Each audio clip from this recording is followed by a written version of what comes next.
jour de l'ascension, on était parti à 4 h du matin, on était à 4800 mètres. Et même avec l'effort physique, on n'arrivait pas à se réchauffer, c'était vraiment, vraiment compliqué le fond. J'ai jamais eu aussi mal aux mains de ma vie. J'avais l'impression qu'on me piquait les doigts. En plus, le mal des montagnes, donc ouais, j'ai eu la totale le jour de l'ascension. J'avais la tête qui tournait, je me sentais vraiment pas bien. Et à un moment donné, j'ai cru vraiment que j'y allais pas y arriver. Et arrivé en haut, on oublie tout. C'est une victoire, c'est une joie immense, une fierté immense et se dire qu'on est là. On s'est dit que si des personnes comme nous pouvaient le faire, alors n'importe quel diabétique peut le faire. J'ai le diabète, mais c'est une petite revanche aussi quand même.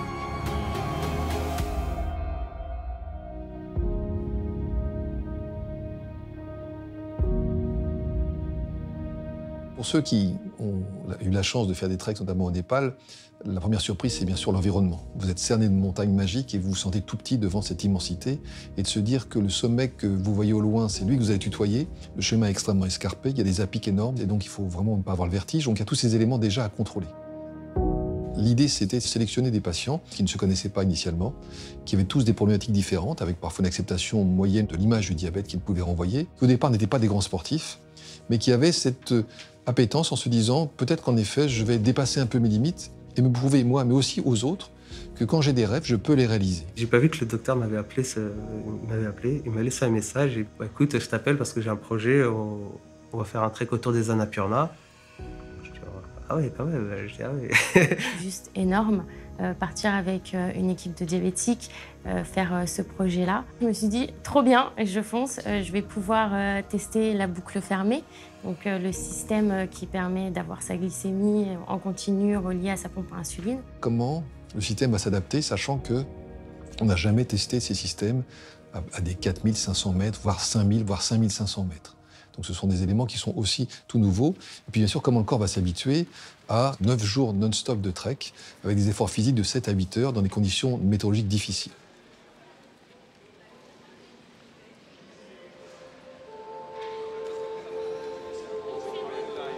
La veille de mes 17 ans, on m'a diagnostiqué le diabète. C'était un nouveau rythme de vie à adopter. Je le cachais parce on peut inspirer un peu de pitié et ça, c'est quelque chose que je ne supportais pas. C'est le monde qui vous tombe sur la tête. Quand on parle de diabète de type 1, on parle d'une maladie immunologique, c'est-à-dire une maladie déclenchée par ma propre production de cellules qui vont embêter, agresser mon pancréas. Le pancréas, c'est l'organe qui produit de l'insuline, qui régule tous les mouvements de sucre au niveau de l'organisme. Comme l'insuline n'est plus produite, il va falloir lui apporter, à travers des piqûres, des injections que l'on se fait. On vous dit du jour au lendemain, il faut faire 4 à 5 piqûres par jour. Il faut savoir que quand on est diabétique, à chaque fois qu'on mange quelque chose, il faut compter les glucides dans notre repas. Si on veut faire du sport, il faut vérifier sa glycémie. C'est pas évident quand vous êtes adolescent. Vous vous sentez différent. Pour adapter la bonne dose d'insuline, il faut préalablement contrôler sa glycémie. La boucle fermée change radicalement la prise en charge des patients diabétiques de type 1. La délivrance d'insuline se faisait selon une réflexion que menait le diabétologue et le patient sur la valeur de glycémie de base, ce que le patient allait manger, ce qu'il allait faire comme activité. 3 paramètres intéressants, mais qui ne prennent pas en compte la mesure justement de tous les éléments qui peuvent modifier la bonne valeur de ces doses. L'intérêt de l'intégration de l'intelligence artificielle fait que maintenant on peut mesurer d'autres paramètres, et notamment avoir un élément prédictif, car en fonction de la pente de diminution du taux de sucre ou de sa montée, l'algorithme de l'intelligence artificielle intégré dans la pompe va pouvoir tout simplement proposer la meilleure dose adéquate d'insuline. C'est-à-dire qu'on intègre un maximum de paramètres et la machine, souvent, et c'est maintenant bien vérifié, fait encore mieux que l'esprit humain. Et des évolutions incroyables.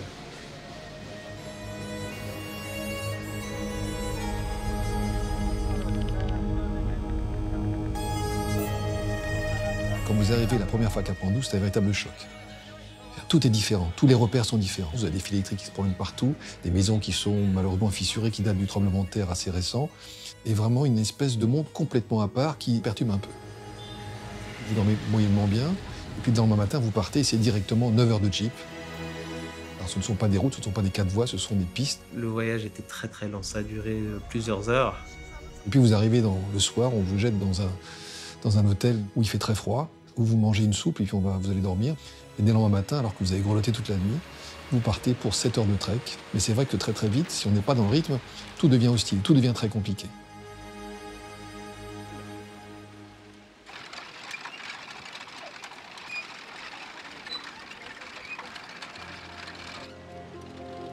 Bien souvent, les patients diabétiques de type 1 ont des problèmes de type hyperglycémie. Ils ont du mal à gérer leur équilibre glycémique pendant l'activité physique et à traiter cela. Chacun a un équilibre glycémique qui lui appartient.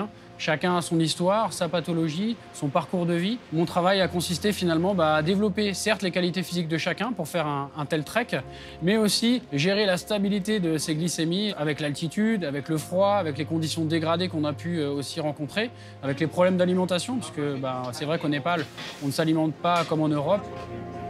Physiquement, pour s'entraîner, on a fait du renforcement musculaire et on a entraîné le cardio. Le but, c'était de préparer notre corps à des chemins vraiment escarpés. L'idée, vraiment, c'est de stimuler la physiologie pour que derrière, le système puisse apprendre finalement du quotidien du patient face aux actions de préparation physique.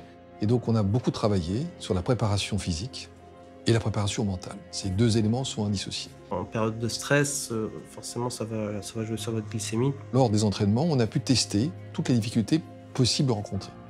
Bien sûr, ça n'est sans comparaison avec ce qu'on a connu là-haut, mais cette préparation indispensable leur a permis d'être en totale sécurité et de se dire que maintenant, une fois ce problème réglé, ils pouvaient vraiment se concentrer sur l'effort physique. Se dire, OK, j'avance parce que je sais que je peux compter sur ces deux piliers qui sont la gestion de mon diabète et puis la gestion aussi de tout ce qui est effort physique.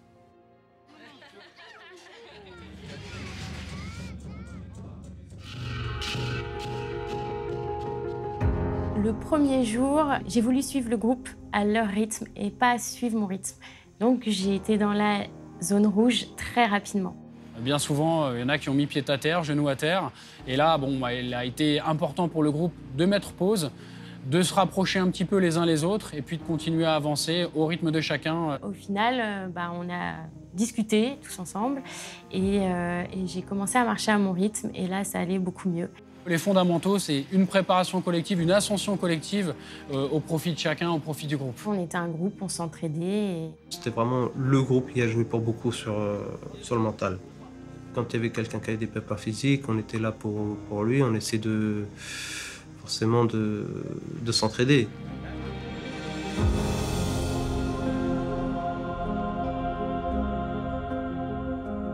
On découvre une nouvelle culture, un peuple chaleureux, à l'écoute, et les paysages, je vous en parle même pas.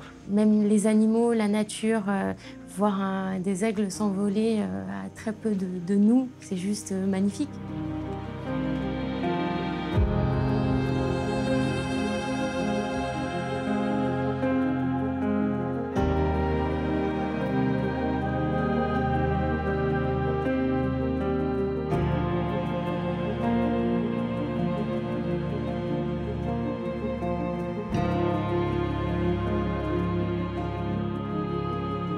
Le coach aussi, c'est devenu notre ami. Et on a eu des pépins physiques, donc il était là pour nous dire voilà, qu'est-ce que vous devez faire, forcez pas trop. Quelqu'un qui nous motivait au quotidien. C'est vrai qu'on ne se rend pas compte, mais un trek en haute montagne, il y a aussi des choses à savoir. Enfin, c'est pas juste marcher. Là, on va descendre, je vais ouvrir la marche, je vais me mettre devant. Comme ça, si jamais il y a quelqu'un qui chute, on peut rattraper. On va essayer à peu près 1 mètre d'écart entre nous. Sur la descente, vous avez des crampons. Pour la vie de groupe, est une pièce très importante. Le doc, quant à lui, il y a eu l'aspect médical. Il nous disait justement ce qu'il fallait manger, ce qu'il fallait surtout ne pas manger. Pour le groupe, il était là. Et on rigolait tout le temps avec lui, on jouait avec lui le soir. Il faut vraiment un vrai binôme qui fonctionne entre le coach sportif et puis le médecin. C'est-à-dire que le coach sportif se doit d'avoir des vraies notions sur comment fonctionne le système et à l'inverse, le diabétologue se doit quand même d'avoir aussi des notions sur l'activité physique, les efforts physiques, tout ce que ça génère. L'idée étant que le diabète, il le gère avec moi, l'activité physique, il le gère avec leur coach, donc ils sont en totale sécurité. On contrôlait notre glycémie quand on s'arrêtait. Après, c'était surtout en amont, on a modifié les réglages de notre pompe à insuline, puisque du coup, on est en activité physique pendant plusieurs jours et tout au long de la journée.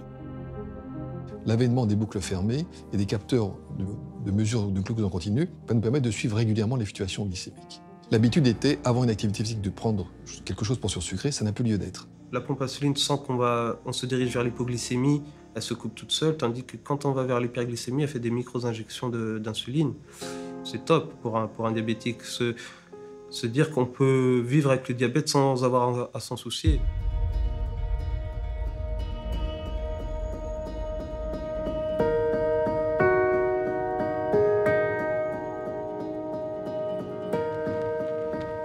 Il y a eu quelques fois où il y avait du dénivelé et avec le mal de montagne, moindre effort était compliqué. On marche, on a l'impression de courir.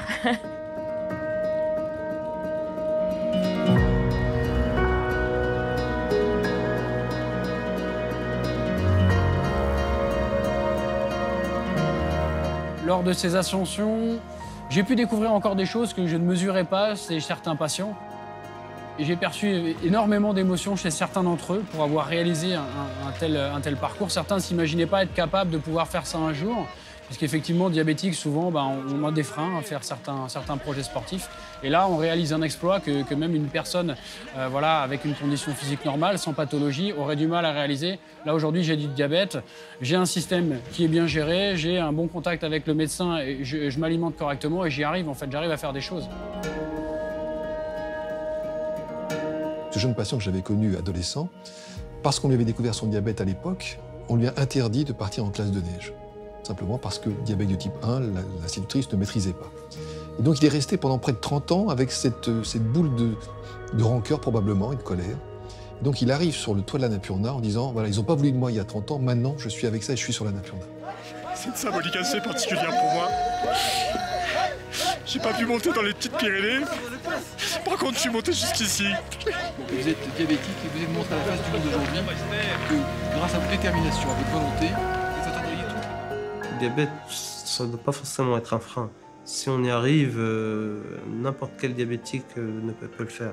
J'ai beaucoup pensé à ma famille et mes amis, tous ces gens qui me soutiennent, mais j'ai aussi pensé à tous ces diabétiques qui n'osent pas faire des choses parce qu'ils sont atteints de diabète. S'ils voient que d'autres personnes diabétiques peuvent faire ce genre de choses, s'ils se disent que si eux ils peuvent le faire, pourquoi pas moi, ça serait une grande victoire.